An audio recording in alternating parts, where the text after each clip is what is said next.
দ্বিতীয়বার টি-20 চ্যাম্পিয়ন হওয়ার পর ভারতীয় টিম শ্রীলঙ্কা সফরের জন্য রওনা দিয়েছে। জিম্বাবুয়ে সিরিজে 4-1 জয়লাভ করে ভারতীয় টিম শ্রীলঙ্কার মাঠে খেলতে চলেছে 3টি টি-20 ও 3টি ওডিআই সিরিজের সাথে। এবং টি-20তে নতুন ক্যাপ্টেন্সির পাশাপাশি এক নতুন ওপেনার নিয়ে মাঠে নামতে চলেছে ভারতীয় দল। এই ভিডিওতে দেখে নেব কোন নতুন ওপেনারের সাথে মাঠে নামতে চলেছে ভারতীয় দল ও কোন সময় থেকে এই টি-20 ম্যাচগুলো লাইভ দেখতে পাওয়া যাবে। কোথায় লাইভ দেখতে পাওয়া যাবে এই ভিডিওতে দেখে নেব। ভিডিওটি খুবই গুরুত্বপূর্ণ হতে চলেছে, ভিডিওটি শেষ পর্যন্ত দেখার অনুরোধ রইল।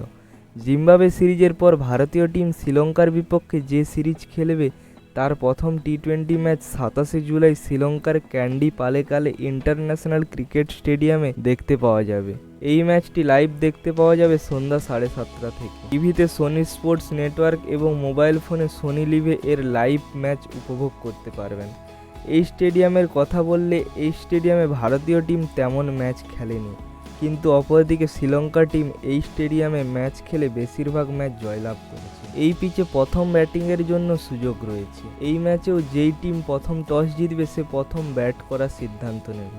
এই পিচে ফাস্ট ও স্পিন দুই বোলারেরই সুবিধা রয়েছে, কিন্তু স্পিনারদের একটু বেশি সুবিধা রয়েছে। এই টি-20 সিরিজে সূর্যকুমার যাদবকে ক্যাপ্টেন্সি করতে দেখা যাবে এবং শুভমন গিল ভাইস ক্যাপ্টেন হিসাবে থাকবেন। এই টি-20 সিরিজে রোহিত অথবা বিরাটকে দেখতে পাওয়া যাবে না। তারা টি-20 থেকে অবসর নেওয়ায় তারা এই টি-20 খেলবে না। এই টি-20 সিরিজের জন্য ভারতীয় টিমের ওপেনিংয়ের কথা বললে একদিকে শুভমন গিল ও অপরদিকে এসএসবি জয়সওয়াল, এই দুই ব্যাটসম্যান ওপেন করবে ডানহাতি ও বাঁহাতি কম্বিনেশনের সাথে। এই সিরিজের জন্য কোনো এক্সট্রা ওপেনার ভারতীয় টিম নিয়ে যায়নি।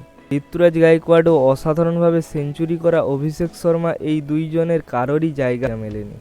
তাই শুভমন গিল ও এসএসবি জয়সওয়ালকে ওপেন করতে দেখা যাবে। দুইজনেই দুর্দান্ত ফর্মে রয়েছে। দুইজনেই জিম্বাবুয়ে সিরিজে ওপেন করে চতুর্থ ম্যাচে অসাধারণভাবে কোনো উইকেট না হারিয়েই ম্যাচ জয়লাভ করে। তাই এই দুই তারকা ব্যাটসম্যানই শ্রীলঙ্কার বিপক্ষে ওপেন করতে চলেছে। এই ছিল শ্রীলঙ্কার বিপক্ষে টি-20 সিরিজের সমস্ত আপডেট। ভিডিওটি ভালো লাগলে একটি লাইক করুন, চ্যানেলে নতুন হয়ে থাকলে চ্যানেলটিকে সাবস্ক্রাইব করে রাখুন। ধন্যবাদ সবাইকে।